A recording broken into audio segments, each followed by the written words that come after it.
شلون صار ثلج؟ طبعا هذا السؤال اللي اريد اسأله لهذا الشاب صاحب هاي العربانة، انه شلون تخلي المشروبات الغازية عبارة عن ثلج. تعالوا خلينا نسمع جوابه سوية. زيادة واحدة. شلون هيك تخليه ثلج يعني؟ شلون؟ هو بفرة يعني شنو بفرة؟ ثلج يعني. ثلج. خلي وياه فد مادة.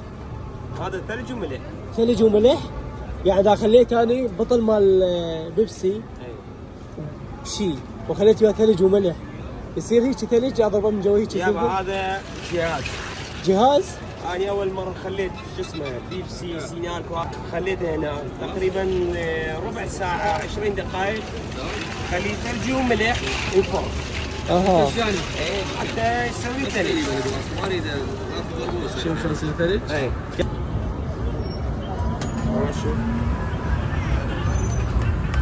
طلع يخلون وياه ثلج وملح لمدة ربع ساعة تقريبا ويفرونه وتطلع وياهم هاي النتيجة.